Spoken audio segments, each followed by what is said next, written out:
ਪੰਜਾਬ ਸਰਕਾਰ ਨੇ ਹਾਈਕੋਰਟ ਤੋਂ ਅੰਮ੍ਰਿਤਪਾਲ ਸਿੰਘ ਨੂੰ ਅਸਾਮ ਵਿੱਚ ਹੀ ਗ੍ਰਿਫਤਾਰ ਰੱਖਣ ਦੀ ਕੀਤੀ ਮੰਗ। ਕੌਮੀ ਇਨਸਾਫ ਮੋਰਚੇ ਵੱਲੋਂ 4 ਚੋਂ 2 ਮੰਗਾਂ ਪੂਰੀਆਂ ਹੋਣ ਤੇ ਖੁਸ਼ੀ ਦਾ ਪ੍ਰਗਟਾਵਾ। ਅਮਰੀਕਾ ਦੇ ਫੈਡਰਲ ਵੇ ਵਿਖੇ ਸਥਿਤ ਖਾਲਸਾ ਗੁਰਮਤਿ ਸੈਂਟਰ ਵੱਲੋਂ ਸ਼ਰਧਾ ਭਾਵਨਾ ਦੇ ਨਾਲ ਮਨਾਇਆ ਗਿਆ ਖਾਲਸਾ ਸਾਜਨਾ ਦਿਵਸ।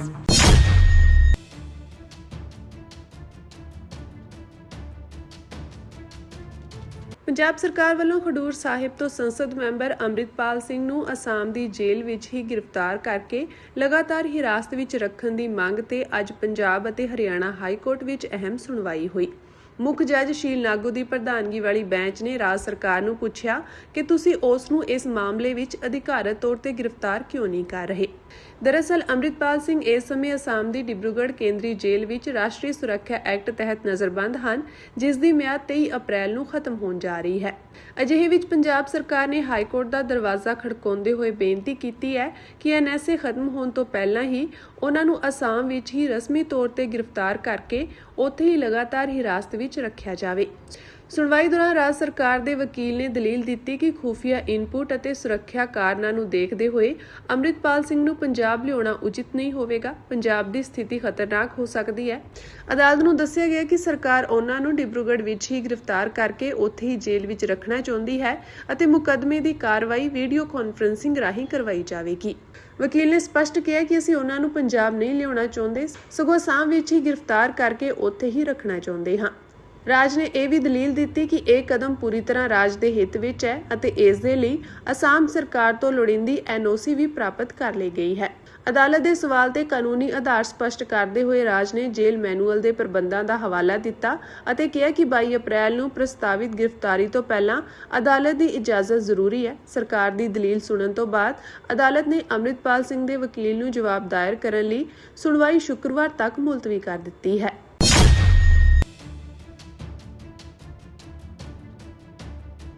ਕੌਮੀ ਮਸਲਿਆਂ ਨੂੰ ਲੈ ਕੇ ਚੱਲ ਰਹੇ ਕੌਮੀ ਇਨਸਾਫ ਮੋਰਚੇ ਵੱਲੋਂ ਆਪਣੀਆਂ 4 ਮੁੱਖ ਮੰਗਾਂ ਵਿੱਚੋਂ 2 ਮੰਗਾਂ ਪੂਰੀਆਂ ਹੋਣ ਤੇ ਖੁਸ਼ੀ ਦਾ ਪ੍ਰਗਟਾਵਾ ਕਰਦੇ ਹੋਏ ਇਸ ਦਾ ਸਵਾਗਤ ਕੀਤਾ ਗਿਆ ਹੈ। ਮੋਰਚੇ ਦੀ ਇੱਕ ਅਹਿਮ ਮੀਟਿੰਗ ਦੌਰਾਨ ਮੰਗਾਂ ਦੀ ਪ੍ਰਗਤੀ, ਮੋਰਚੇ ਦੇ ਵਿਸਥਾਰ ਅਤੇ ਆਉਣ ਵਾਲੇ ਪ੍ਰੋਗਰਾਮਾਂ ਸੰਬੰਧੀ ਵਿਸਥਾਰ ਨਾਲ ਵਿਚਾਰ ਵਟਾਂਦਰਾ ਕੀਤਾ ਗਿਆ। ਇਸ ਮੌਕੇ 7 ਮਈ ਨੂੰ ਗੁਰਦੁਆਰਾ ਸ਼੍ਰੀ ਬੰਗਲਾ ਸਾਹਿਬ ਤੋਂ ਪਾਰਲੀਮੈਂਟ ਵੱਲ ਕੂਚ ਕਰਨ ਦੀ ਯੋਜਨਾ ਤੇ ਵੀ ਵਿਚਾਰ ਕੀਤਾ ਗਿਆ। ਚੌਥੇ ਸਾਲ ਵਿੱਚ ਦਾਖਲ ਹੋ ਚੁੱਕਾ ਇਹ ਮੋਰਚਾ ਸੰਗਤਾਂ ਦੇ ਸਹਿਯੋਗ ਅਤੇ ਸ੍ਰੀ ਗੁਰੂ ਗ੍ਰੰਥ ਸਾਹਿਬ ਜੀ ਦੀ ਕਿਰਪਾ ਨਾਲ ਲਗਾਤਾਰ ਚੜ੍ਹਦੀ ਕਲਾ ਵਿੱਚ ਅੱਗੇ ਵਧ ਰਿਹਾ ਹੈ। ਮੋਰਚੇ ਦੀ ਲੀਡਰਸ਼ਿਪ ਅਨੁਸਾਰ ਪਹਿਲੀ ਮੰਗ ਸ੍ਰੀ ਗੁਰੂ ਗ੍ਰੰਥ ਸਾਹਿਬ ਜੀ ਦੀ ਬੇਅਦਬੀ ਕਰਨ ਵਾਲਿਆਂ ਖਿਲਾਫ ਸਖਤ ਕਾਨੂੰਨ ਬਣਾਉਣ ਦੀ ਮੰਗ ਪੂਰੀ ਹੋ ਚੁੱਕੀ ਹੈ, ਜਿਸ ਦਾ ਉਹਨਾਂ ਵੱਲੋਂ ਸਵਾਗਤ ਕੀਤਾ ਗਿਆ ਹੈ। ਇਸ ਦੇ ਨਾਲ ਹੀ 328 ਸਰੂਪਾਂ ਦੇ ਗੁੰਮ ਹੋਣ ਵਾਲੇ ਮਾਮਲੇ ਵਿੱਚ ਕੇਸ ਦਰਜ ਹੋਣਾ ਵੀ ਮੋਰਚੇ ਦੀ ਚੌਥੀ ਮੰਗ ਦੀ ਪੂਰਤੀ ਵਜੋਂ ਦੇਖਿਆ ਜਾ ਰਿਹਾ ਹੈ। ਮੋਰਚੇ ਦੇ ਆਗੂਆਂ ਨੇ ਕਿਹਾ ਕਿ ਇਸ ਸੰਘਰਸ਼ ਦੌਰਾਨ ਭਾਈ ਗੁਰਬਖਸ਼ ਸਿੰਘ ਖਾਲਸਾ ਨੇ ਸ਼ਹੀਦੀ ਪ੍ਰਾਪਤ ਕੀਤੀ ਅਤੇ ਬਾਪੂ ਸੂਰਜ ਸਿੰਘ ਵੱਲੋਂ ਵੀ ਲੰਮਾ ਸੰਘਰਸ਼ ਕੀਤਾ ਗਿਆ, ਜਿਸ ਨੂੰ ਕਦੇ ਭੁਲਾਇਆ ਨਹੀਂ ਜਾ ਸਕਦਾ। ਇਸ ਤੋਂ ਇਲਾਵਾ ਮਈ ਮਹੀਨੇ ਦੇ ਪਹਿਲੇ ਐਤਵਾਰ ਤੋਂ ਹਰ ਐਤਵਾਰ ਮੋਰਚੇ ਵਿੱਚ ਕੀਰਤਨ ਕਥਾ ਅਤੇ ਵਿਚਾਰ ਗੋਸ਼ਟੀਆਂ ਕਰਵਾਈਆਂ ਜਾਣਗੀਆਂ ਅਤੇ ਵੱਡੇ ਇਕੱਠ ਕੀਤੇ ਜਾਣਗੇ। ਮੋਰਚੇ ਵੱਲੋਂ ਸੰਗਤਾਂ ਨੂੰ ਅਪੀਲ ਕੀਤੀ ਗਈ ਹੈ ਕਿ ਵੱਧ ਤੋਂ ਵੱਧ ਗਿਣਤੀ ਵਿੱਚ ਸ਼ਾਮਿਲ ਹੋ ਕੇ ਮੋਰਚੇ ਨੂੰ ਮਜ਼ਬੂਤ ਕੀਤਾ ਜਾਵੇ, ਕਿਉਂਕਿ ਹਜੇ 2 ਅਹਿਮ ਮੰਗਾਂ ਬੰਦੀ ਸਿੰਘਾਂ ਦੀ ਰਿਹਾਈ ਅਤੇ ਬਰਗਾੜੀ ਬਾਈਬਲ ਗੋਲੀ ਕਾਂਡ ਦੇ ਚਲਾਨ ਪੇਸ਼ ਕਰਨਾ ਬਾਕੀ ਹਨ।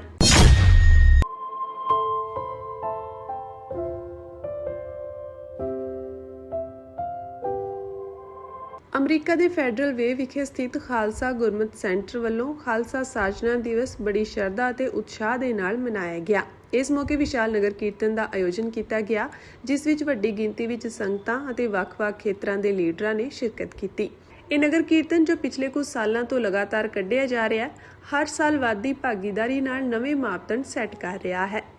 ਇਸ ਸਮਾਗਮ ਵਿੱਚ ਸ਼ਾਮਿਲ ਹੋਏ ਵੱਖ-ਵੱਖ ਬੁਲਾਰਿਆਂ ਨੇ ਆਪਣੇ ਵਿਚਾਰ ਸੋਸ਼ਲ ਮੀਡੀਆ ਅਤੇ ਵੱਖ-ਵੱਖ ਪਲੇਟਫਾਰਮਾਂ ਰਾਹੀਂ ਸਾਂਝੇ ਕੀਤੇ। ਖਾਲਸਾ ਗੁਰਮਤਿ ਸੈਂਟਰ ਸਿਰਫ ਧਾਰਮਿਕ ਸਿੱਖਿਆ ਤੱਕ ਸੀਮਿਤ ਨਹੀਂ, ਸਗੋਂ ਬੱਚਿਆਂ ਦੇ ਸਰਬਪੱਖੀ ਵਿਕਾਸ ਲਈ ਇੱਕ ਮਹੱਤਵਪੂਰਨ ਸੰਸਥਾ ਵਜੋਂ ਸਾਹਮਣੇ ਆ ਰਿਹਾ ਹੈ। ਇਸ ਸਾਲ ਇੱਥੇ ਪ੍ਰੀ ਸਕੂਲ ਦੀ ਵੀ ਸ਼ੁਰੂਆਤ ਕੀਤੀ ਗਈ ਹੈ ਅਤੇ ਅੱਗੇ ਹੋਰ ਕਲਾਸਾਂ ਲਗਾਤਾਰ ਚੱਲਣ ਦੀ ਯੋਜਨਾ ਹੈ। ਸੰਸਥਾ ਦੇ ਮੁੱਖ ਸੇਵਾਦਾਰ ਡਾਕਟਰ ਜਸਮੀਤ ਸਿੰਘ ਦੀ ਅਗਵਾਈ ਹੇਠ ਬੱਚਿਆਂ ਨੂੰ ਕੀਰਤਨ, ਗੱਤਕਾ, ਹਾਰਮੋਨੀਅਮ, ਤਬਲਾ ਅਤੇ ਪੁਰਾਤਨ ਤੰਤੀ ਸਾਜ਼ਾਂ ਦੀ ਸਿਖਲਾਈ ਦਿੱਤੀ ਜਾਂਦੀ ਹੈ। ਇਸ ਦੇ ਨਾਲ ਹੀ ਜਿਨ੍ਹਾਂ ਵਿਸ਼ਿਆਂ ਵਿੱਚ ਬੱਚੇ ਕਮਜ਼ੋਰ ਹੁੰਦੇ ਹਨ, ਉਹਨਾਂ ਵਿੱਚ ਵੀ ਖਾਸ ਮਦਦ ਮੁਹੱਈਆ ਕਰਵਾਈ ਜਾਂਦੀ ਹੈ। ਸਮੇਂ ਦੇ ਨਾਲ ਕਦਮ ਮਿਲਾਉਂਦੇ ਹੋਏ ਇੱਥੇ ਆਧੁਨਿਕ ਤਕਨੀਕ ਜਿਵੇਂ ਕਿ AI ਦੀਆਂ ਕਲਾਸਾਂ ਵੀ ਲਗਾਈਆਂ ਜਾ ਰਹੀਆਂ ਹਨ। ਬੱਚਿਆਂ ਨੂੰ ਲੀਡਰਸ਼ਿਪ ਦੇ ਹੁਨਰ ਸਿਖਾਉਣ ਲਈ ਉਹਨਾਂ ਨੂੰ ਲੀਡਰਾਂ ਨਾਲ ਗੱਲਬਾਤ ਕਰਨ ਦੀ ਟ੍ਰੇਨਿੰਗ ਦਿੱਤੀ ਜਾਂਦੀ ਹੈ। ਨਾਲ ਹੀ ਤਕਰੀਰਾਂ ਤੇ ਪੈਨਲ ਡਿਸਕਸ਼ਨ ਦੇ ਮੁਕਾਬਲੇ ਵੀ ਕਰਵਾਏ ਜਾਂਦੇ ਹਨ।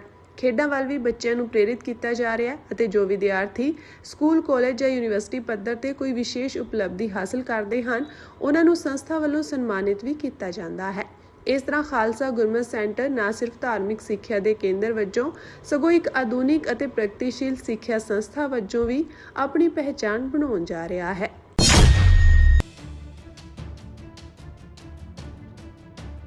ਕੇਂਦਰ ਸਰਕਾਰ ਨੇ ਭਾਖੜਾ ਬਿਆਸ ਮੈਨੇਜਮੈਂਟ ਬੋਰਡ ਵਿੱਚ ਰਾਜਸਥਾਨ ਅਤੇ ਹਿਮਾਚਲ ਪ੍ਰਦੇਸ਼ ਨੂੰ ਸਥਾਈ ਮੈਂਬਰ ਬਣਾਉਣ ਲਈ ਪ੍ਰਕਿਰਿਆ ਨੂੰ ਅੰਤਿਮ ਛੋਹਾਂ ਦੇ ਦਿੱਤੀਆਂ ਹਨ। ਕੇਂਦਰ ਸਰਕਾਰ BBMB ਵਿੱਚ ਸਥਾਈ ਮੈਂਬਰਾਂ ਦੀ ਗਿਣਤੀ ਵਧਾਉਣ ਲਈ ਪੰਜਾਬ ਪੁਨਰਗਠਨ ਐਕਟ 1966 ਦੀ ਧਾਰਾ 79(2)A ਵਿੱਚ ਸੋਧ ਕਰੇਗੀ। ਕੇਂਦਰੀ ਬਿਜਲੀ ਮੰਤਰਾਲੇ ਨੂੰ ਭਾਈਵਾਲ ਸੂਬਿਆਂ ਤੋਂ ਸਥਾਈ ਮੈਂਬਰਾਂ ਦੀ ਗਿਣਤੀ 2 ਤੋਂ ਵਧਾ ਕੇ 4 ਕਰਨ ਲਈ ਟਿੱਪਣੀਆਂ ਪ੍ਰਾਪਤ ਹੋ ਗਈਆਂ ਹਨ। ਪੰਜਾਬ ਸਰਕਾਰ ਨੇ ਇਸ ਕੇਂਦਰੀ ਪੈਂਤੜੇ ਦਾ ਵਿਰੋਧ ਕੀਤਾ ਹੈ। ਕੇਂਦਰੀ ਬਿਜਲੀ ਮੰਤਰਾਲੇ ਜਲਦ ਹੀ ਪਾਰਲੀਮੈਂਟ ਵਿੱਚ ਰਾਜਸਥਾਨ ਤੇ ਹਿਮਾਚਲ ਪ੍ਰਦੇਸ਼ ਨੂੰ ਸਥਾਈ ਮੈਂਬਰਾਂ ਵਜੋਂ BBMB ਵਿੱਚ ਸ਼ਾਮਿਲ ਕਰਨ ਲਈ ਸੋਧ ਬਿੱਲ ਲੈ ਕੇ ਆਵੇਗਾ। ਮੰਤਰਾਲੇ ਨੇ ਇਸ ਤੋਂ ਪਹਿਲਾਂ 13 ਅਪ੍ਰੈਲ ਨੂੰ ਨੋਟੀਫਿਕੇਸ਼ਨ ਜਾਰੀ ਕਰਕੇ ਪੰਜਾਬ ਅਤੇ ਹਰਿਆਣਾ ਤੋਂ BBMB ਵਿੱਚ ਸਥਾਈ ਮੈਂਬਰੀ ਖੋਲ੍ਹ ਲਈ ਹੈ।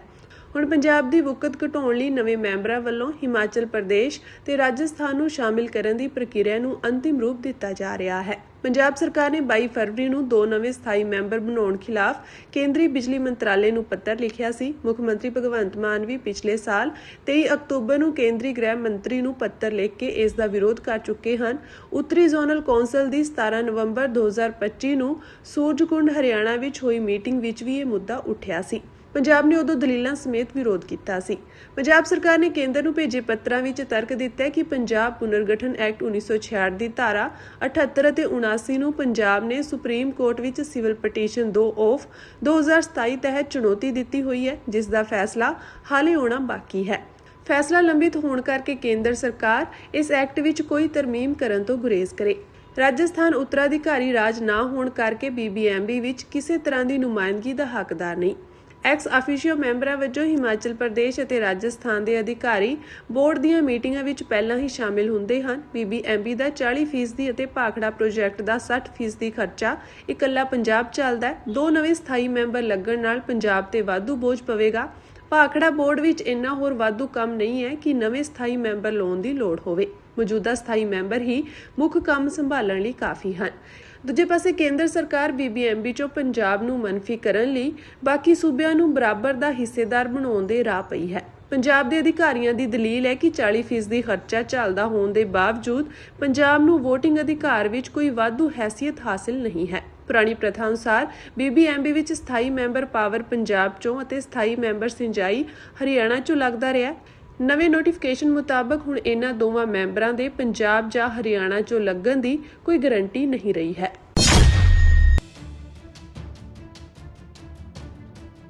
ਅਮਰੀਕੀ ਰਾਸ਼ਟਰਪਤੀ ਡੋਨਾਲਡ ਟਰੰਪ ਨੇ ਦਾਅਵਾ ਕੀਤਾ ਹੈ ਕਿ ਈਰਾਨ ਨਾਲ ਟਕਰਾਅ ਖਤਮ ਹੋਣ ਦੇ ਬਹੁਤ ਕਰੀਬ ਹੈ, ਭਾਵੇਂ ਕਿ ਪਾਕਿਸਤਾਨ ਨੇ ਫੌਜ ਮੁਖੀ ਆਸਿਮ ਮੁਨੀਰ ਦੀ ਅਗਵਾਈ ਵਿੱਚ ਇੱਕ ਉੱਚ ਪੱਧਰੀ ਵਫਦ ਨੂੰ ਤਹਿਰਾਨ ਭੇਜ ਕੇ ਬੈਕ ਚੈਨਲ ਕੂਟਨੀਤੀ ਤੇਜ਼ ਕਰ ਦਿੱਤੀ ਹੈ ਤਾਂ ਜੋ ਜੰਗਬੰਦੀ ਦੇ ਨਵੇਂ ਢਾਂਚੇ ਲਈ ਦਬਾਅ ਪਾਇਆ ਜਾ ਸਕੇ। ਟਰੰਪ ਨੇ ਦਾਅਵਾ ਕੀਤਾ ਕਿ ਈਰਾਨ ਨੂੰ ਬਹੁਤ ਜ਼ੋਰਦਾਰ ਝਟਕਾ ਲੱਗਾ ਅਤੇ ਚੇਤਾਵਨੀ ਦਿੱਤੀ ਕਿ ਜੇਕਰ ਗੱਲਬਾਤ ਅਸਫਲ ਰਹੀ ਤਾਂ ਅਮਰੀਕੀ ਫੌਜ 1 ਘੰਟੇ ਵਿੱਚ ਉਹਨਾਂ ਦੇ ਹਰ ਪੁਲ ਅਤੇ ਪਾਵਰ ਪਲਾਂਟ ਨੂੰ ਤਬਾਹ ਕਰ ਸਕਦੀ ਹੈ। ਉਹਨਾਂ ਕਿਹਾ ਕਿ ਮੈਨੂੰ ਲੱਗਦਾ ਹੈ ਕਿ ਉਹ ਬਹੁਤ ਬੁਰੀ ਤਰ੍ਹਾਂ ਸਮਝੌਤਾ ਕਰਨਾ ਚਾਹੁੰਦੇ ਹਨ। ਉਹਨਾਂ ਸੰਕੇਤ ਦਿੱਤਾ ਕਿ ਗੱਲਬਾਤ ਦਾ ਦੂਜਾ ਦੌਰ ਕੁਝ ਦਿਨਾਂ ਵਿੱਚ ਮੁੜ ਸ਼ੁਰੂ ਹੋ ਸਕਦਾ ਹੈ। ਇਹ ਕੂਟਨੀਤਿਕ ਗਤੀਵਿਧੀ ਅਮਰੀਕਾ ਈਰਾਨ ਦੇ ਨਾਜ਼ੁਕ ਜੰਗਬੰਦੀ ਸਮਝੌਤੇ ਜੋ ਕਿ 22 ਅਪ੍ਰੈਲ ਨੂੰ ਖਤਮ ਹੋਣ ਵਾਲਾ ਹੈ ਉਸ ਨੂੰ ਵਧਾਉਣ ਦੀਆਂ ਕੋਸ਼ਿਸ਼ਾਂ ਦੇ ਵਿਚਕਾਰ ਆਈ ਹੈ, ਜਿਸ ਵਿੱਚ ਇਸਲਾਮਾਬਾਦ ਇੱਕ ਮੁੱਖ ਵਿਚੋਲੇ ਵਜੋਂ ਉੱਭਰਿਆ ਹੈ। ਈਰਾਨੀ ਵਿਦੇਸ਼ ਮੰਤਰਾਲੇ ਦੇ ਬੁਲਾਰੇ ਇਸਮਾਈਲ ਬਕਾਈ ਨੇ ਪੁਸ਼ਟੀ ਕੀਤੀ ਕਿ ਪਾਕਿਸਤਾਨ ਰਾਹੀਂ ਤਹਿਰਾਨ ਅਤੇ ਵਾਸ਼ਿੰਗਟਨ ਵਿਚਾਲੇ ਸੰਦੇਸ਼ਾਂ ਦਾ ਆਦਾਨ ਪ੍ਰਦਾਨ ਜਾਰੀ ਹੈ ਅਤੇ ਪਿਛਲੇ ਦੌਰ ਦੀ ਗੱਲਬਾਤ ਤੋਂ ਬਾਅਦ ਕਈ ਸੰਦੇਸ਼ ਪਹਿਲਾਂ ਹੀ ਪਹੁੰਚਾਏ ਜਾ ਚੁੱਕੇ ਹਨ। ਦੋਵਾਂ ਪਾਸਿਆਂ ਦੇ ਵਿਚਾਰਾਂ ਤੇ ਚਰਚਾ ਕਰਨ ਦੀ ਉਮੀਦ ਹੈ ਜੋ ਕਿ ਇੱਕ ਸੰਗਠਿਤ ਗੱਲਬਾਤ ਵੱਲ ਵਧਣ ਦਾ ਸੰਕੇਤ ਹੈ। ਉਹਨਾਂ ਕਿਹਾ ਕਿ ਅਸੀਂ ਜੰਗ ਨੂੰ ਖਤਮ ਕਰਨ, ਈਰਾਨ ਦੇ ਅਧਿਕਾਰਾਂ ਨੂੰ ਸੁਰੱਖਿਅਤ ਕਰਨ ਅਤੇ ਜੰਗ ਦੇ ਹਰਜ਼ਾਨੇ ਨੂੰ ਪ੍ਰਾਪਤ ਕਰਨ ਲਈ ਗੱਲਬਾਤ ਵਿੱਚ ਸ਼ਾਮਿਲ ਹੋਏ ਹਾਂ। ਉਹਨਾਂ ਨੇ ਦੁਹਰਾਇਆ ਕਿ ਤਹਿਰਾਨ ਦਾ ਪਰਮਾਣੂ ਪ੍ਰੋਗਰਾਮ ਪੂਰੀ ਤਰ੍ਹਾਂ ਸ਼ਾਂਤੀਪੂਰਨ ਹੈ। ਈਰਾਨੀ ਰਾਸ਼ਟਰਪਤੀ ਮਸੂਦ ਪੇਜ਼ੇਸ਼ਕੀਅਨ ਨੇ ਸਾਵਧਾਨੀ ਵਰਤਦਿਆਂ ਕਿਹਾ ਕਿ ਤਹਿਰਾਨ ਰਚਨਾਤਮਕ ਸ਼ਮੂਲੀਅਤ ਲਈ ਤਿਆਰ ਹੈ, ਪਰ ਦਬਾਅ ਅੱਗੇ ਨਹੀਂ ਝੁਕੇਗਾ। ਉਹਨਾਂ ਕਿਹਾ ਕਿ ਦੇਸ਼ ਤੇ ਆਪਣੀ ਮਰਜ਼ੀ ਥੋਪਣ ਜਾਂ ਜ਼ਬਰਦਸਤੀ ਹਥਿਆਰ ਸੁੱਟਣ ਦੀ ਕੋਈ ਵੀ ਕੋਸ਼ਿਸ਼ ਅਸਫਲ ਹੋਣੀ ਤੈਅ ਹੈ। ਦੂਜੇ ਪਾਸੇ ਟਰੰਪ ਨੇ ਆਪਣੇ ਫੌਜੀ ਰੁਖ ਨੂੰ ਦੁਹਰਾਉਂਦਿਆਂ ਦਾਅਵਾ ਕੀਤਾ ਕਿ ਅਮਰੀਕੀ ਦਖਲਅੰਦਾਜ਼ੀ ਨੇ ਈਰਾਨ ਨੂੰ ਪਰਮਾਣੂ ਹਥਿਆਰ ਹਾਸਲ ਕਰਨ ਤੋਂ ਰੋਕ ਦਿੱਤਾ ਹੈ। ਟਰੂਥ ਸੋਸ਼ਲ ਦੀ ਇੱਕ ਪੋਸਟ ਵਿੱਚ ਉਹਨਾਂ ਨੇ ਚੀਨ ਨਾਲ ਬਿਹਤਰ ਤਾਲਮੇਲ ਦਾ ਸੁਝਾਅ ਵੀ ਦਿੱਤਾ ਅਤੇ ਕਿਹਾ ਕਿ ਬੀਜਿੰਗ ਈਰਾਨ ਨੂੰ ਹਥਿਆਰ ਸਪਲਾਈ ਨਾ ਕਰਨ ਅਤੇ ਹੋਰਮੁਜ਼ ਦੇ ਜਲਮਾਰਗ ਨੂੰ ਖੁੱਲ੍ਹਾ ਰੱਖਣ ਦੇ ਯਤਨਾਂ ਦਾ ਸਮਰਥਨ ਕਰਨ ਲਈ ਸਹਿਮਤ ਹੋ ਗਿਆ ਹੈ। ਟਰੰਪ ਨੇ ਲਿਖਿਆ ਕਿ ਚੀਨ ਬਹੁਤ ਖੁਸ਼ ਹੈ ਕਿ ਮੈਂ ਸਥਾਈ ਤੌਰ ਤੇ ਹੋਰਮੁਜ਼ ਦੇ ਜਲਮਾਰਗ ਨੂੰ ਖੋਲ੍ਹ ਰਿਹਾ ਹਾਂ। ਮੈਂ ਇਹ ਉਹਨਾਂ ਲਈ ਵੀ ਕਰ ਰਿਹਾ ਹਾਂ ਅਤੇ ਦੁਨੀਆ ਲਈ ਵੀ। ਇਹ ਸਥਿਤੀ ਦੁਬਾਰਾ ਕਦੇ ਨਹੀਂ ਹੋਵੇਗੀ। ਉਹ ਈਰਾਨ ਨੂੰ ਹਥਿਆਰ ਨਾ ਭੇਜਣ ਲਈ ਸਹਿਮਤ ਹੋ ਗਏ ਹਨ। ਜਦੋਂ ਮੈਂ ਕੁਝ ਹਫ਼ਤਿਆਂ ਵਿੱਚ ਉੱਥੇ ਪਹੁੰਚਾਂਗਾ ਤਾਂ ਰਾਸ਼ਟਰਪਤੀ ਸ਼ੀ ਮੈਨੂੰ ਗਲੇ ਲਗਾਉਣਗੇ। ਇਹ ਘਟਨਾਕ੍ਰਮ ਈਰਾਨੀ ਬੰਦਰਗਾਹਾਂ ਤੇ ਅਮਰੀਕਾ ਦੁਆਰਾ ਲਗਾਈ ਗਈ ਨਾਕਾਬੰਦੀ ਦੇ ਪਿਛੋਕੜ ਵਿੱਚ ਸਾਹਮਣੇ ਆਇਆ, ਜਿਸ ਨੇ ਖੇਤਰੀ ਤਣਾਅ ਵਧਾ ਦਿੱਤਾ ਹੈ, ਪਰ ਹੋਰ ਟਕਰਾਅ ਨੂੰ ਰੋਕਣ ਲਈ ਕੂਟਨੀਤਿਕ ਯਤਨਾਂ ਨੂੰ ਵੀ ਤੇਜ਼ ਕਰ ਦਿੱਤਾ ਹੈ। ਪਾਕਿਸਤਾਨ ਹੁਣ ਵਿਚੋਲਗੀ ਦੇ ਕੇਂਦਰ ਵਿੱਚ ਹੈ ਅਤੇ ਦੋਵੇਂ ਧਿਰਾਂ ਸ਼ਰਤਾਂ ਦੇ ਨਾਲ ਖੁੱਲ੍ਹੇਪਨ ਦਾ ਸੰਕੇਤ ਦੇ ਰਹੀਆਂ ਹਨ। ਆਉਣ ਵਾਲੇ ਦਿਨ ਇਹ ਨਿਰਧਾਰਤ ਕਰਨ ਵਿੱਚ ਮਹੱਤਵਪੂਰਨ ਸਾਬਿਤ ਹੋਣਗੇ ਕਿ ਕੀ ਟਕਰਾਅ ਘਟਣ ਵੱਲ ਵੱਧਦਾ ਹੈ ਜਾਂ ਮੁੜ ਮੁਕਾਬਲੇ ਵੱਲ।